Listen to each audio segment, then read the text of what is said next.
चंद्रपाल सिंह जी आज्ञा। माननीय सभापति महोदय, मुझे आपने बजट पर बोलने का मौका दिया इसलिए धन्यवाद। आज मैं इस सदन में राजस्थान सरकार प्रस्तुत द्वारा 2025-26-27 जन कल्याणकारी विकास उन्मुखी दूरदर्शी बजट का समर्थन करने के लिए खड़ा हुआ हूं। यह बजट केवल आंकड़ों का दस्तावेज नहीं है, बल्कि प्रदेश की सर्वांगीण विकास, गांव, गरीब, किसान, युवा, महिला और सभी वर्गों के लिए, बल्कि राजस्थान के उज्जवल भविष्य के लिए बजट है। जहां चाहे वह राह बनती है, संकल्पों की तस्वीर बदलती है। जो जनता के सपनों को पढ़ ले वही सरकार सफल निकलती है। सबसे पहले माननीय मुख्यमंत्री जी भजन लाल जी शर्मा और वित्त मंत्री दिया कुमारी जी को आभार व्यक्त करता हूं।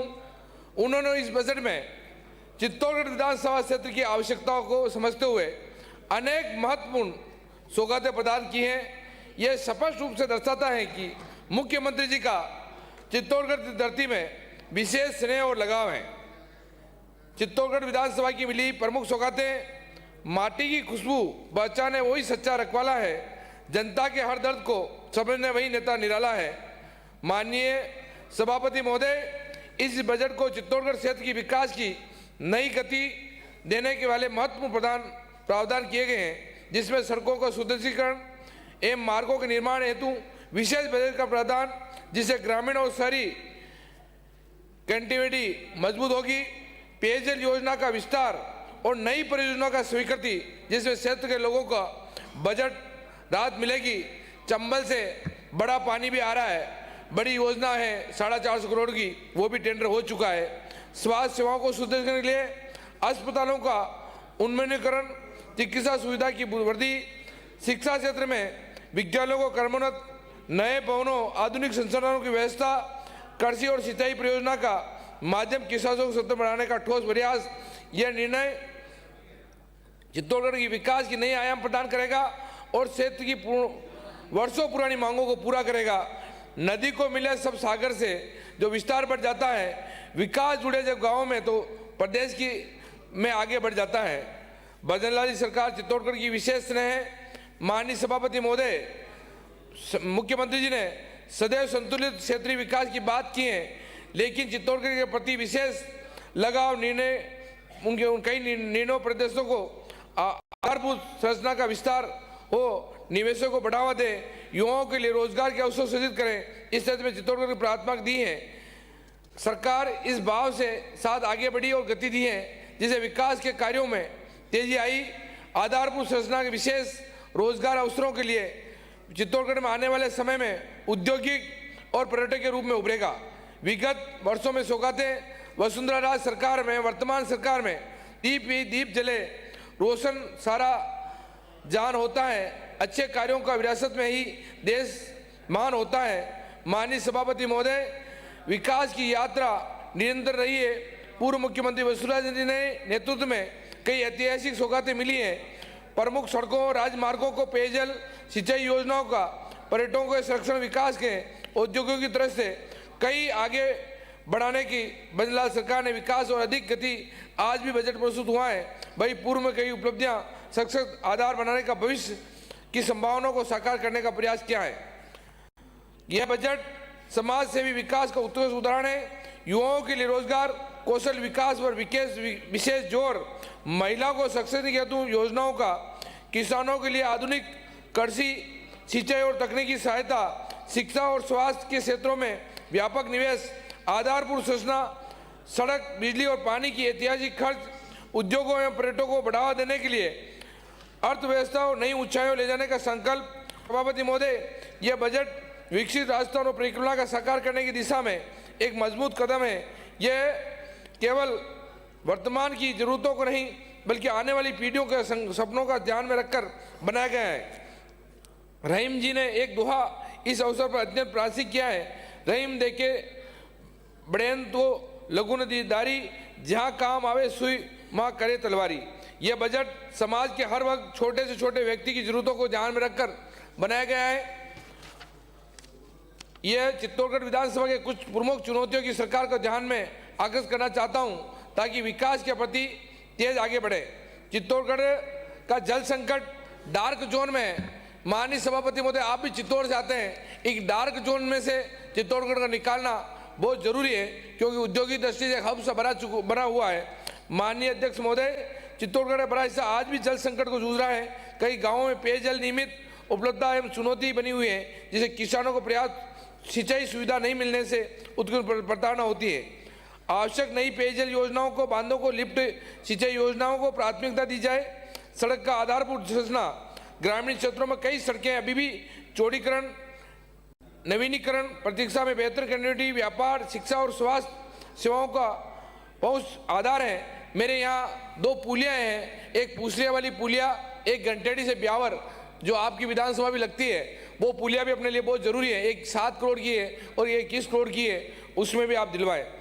राज्य मार्गों में उन्नयन, रोजगार, उद्योगों के लिए जमीन आवंटन करवाना। मेरे यहाँ बड़े उद्योग हैं, या मार्बल का उद्योग है, उसके नई जमीन के लिए हम मादलदा के लिए अप्लाई कर रखा है, तो नई जमीन भी हमारे लिए उपलब्ध हो जाए। युवाओं के लिए स्थानीय स्तर पर रोजगार पर्याप्त नहीं मिल पा रहा है, पलायन हो रहे हैं। यहाँ खनिज, पर्यटक और औद्योगिक संभावना है।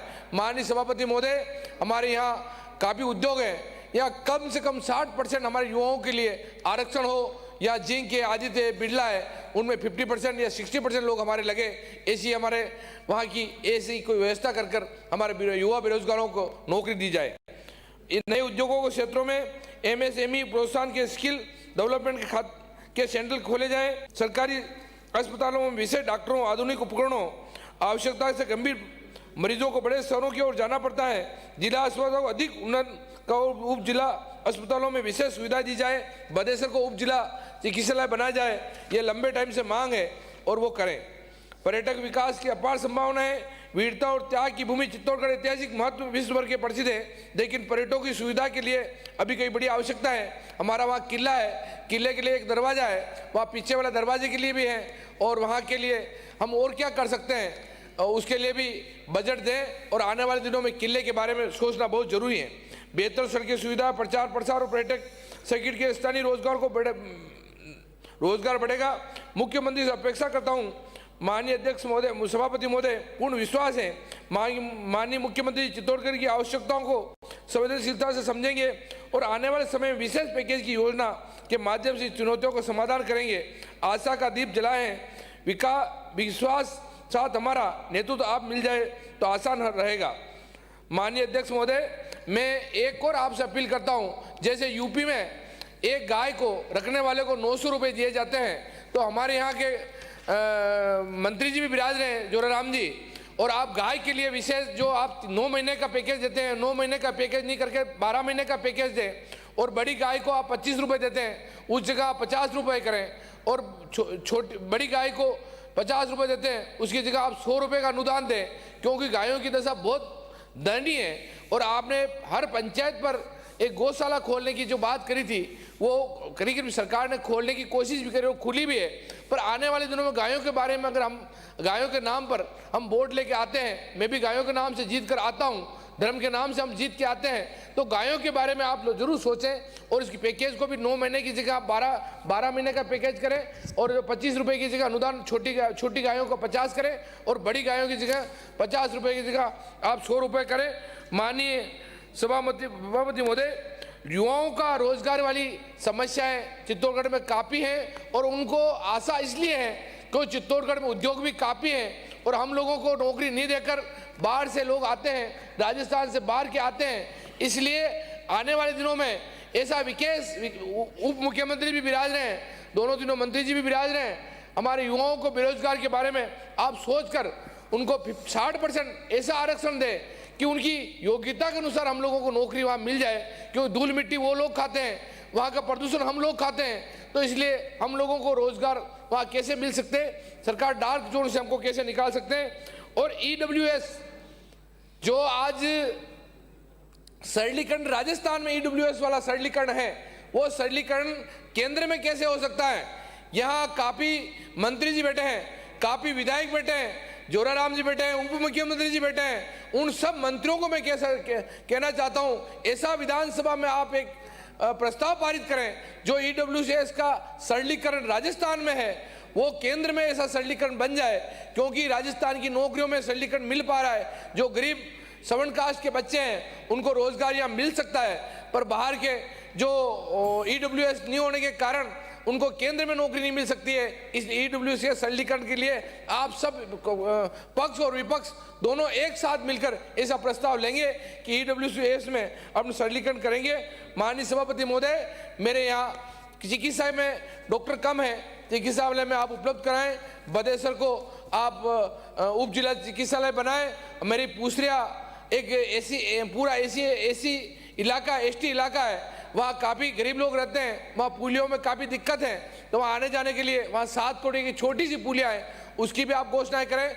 उसके अलावा घंटेडी से ब्यावर पुलिया है, उसकी भी घोषणा कराएं। और जहाँ जहाँ भी मेरे रोड टूटे हुए उन आने वाले रोड का अलग से कोई पैकेज दें, क्योंकि बारिश चित्तौड़गढ़ जिले में काफ़ी हुई है, काफ़ी रोड टूटे हैं, पर जितना पैसा आना चाहे वैसा पैसा मिल नहीं पाया है। वैसा पैसा कर रोड नॉन पेचेबल रोड हैं उनको बढ़ाया जाए, अच्छा पैकेज के साथ हमारे रोड सब मजबूत हो। और चित्तौड़गढ़ शहर की जो रोड की व्यवस्था है उनको सरकार काफ़ी सुधारने की कोशिश करी है। और जितनी भी नगर पालिका हैं उनको अलग से कोई बजट मिले, क्योंकि नगर पालिका इतनी सुदृढ़ीकरण नहीं है कि वहाँ सक्षम है। इसलिए यूआईटी में भी हमारे रोड और नगर पालिका में रोड का पैसा इस सरकार देगी। और इस सरकार के इस बजट के समर्थन में मैं खड़ा हुआ हूँ। वास्तव में बहुत जानदार शानदार बजट इस सरकार ने दिया है। परम आदरणीय मुख्यमंत्री जी को मैं धन्यवाद देना चाहता हूं कि चित्तौड़गढ़ विधानसभा में आपने काफ़ी अच्छी सौगातें दी है। जो सौगातें मेरे वहाँ दी है, विजयपुर से अभयपुर रोड का 40 करोड़ दिया है, गाड़ीखेड़ा रोड के 40 करोड़ दिए, दनेत की पुलिया के आपने 25 करोड़ रुपए दिए, रिवर फ्रंट के आपने 20 करोड़ रुपए दिए, काजवे बेड़स नदी बोईखेड़ा के आपने 5 करोड़ रुपए दिए, सिंथेटिक ट्रैक के आपने 10 करोड़ रुपए दिए हैं, चिल्ड्रन होम्स के लिए आपने 19 करोड़ रुपए दिए हैं, हेरिटेज वाक के लिए आपने 30 करोड़ रुपए दिए हैं, गंभीरी नदी के सभी नहरें टूटी हुई उसके लिए 25 करोड़ रुपए दिए हैं, कुंभा बायोलॉजिकल पार्क के लिए आपने 31 करोड़ रुपए दिए हैं, और बस्सी गंभीरी और बस्सी की जो नहरें टूटी हुई है उसके लिए भी मेरे शुद्धिकरण का पैसा चाहिए। और आपने मुझे बजट पर मोड़ने का मौका दिया, उसके लिए धन्यवाद। जय हिंद, जय भारत।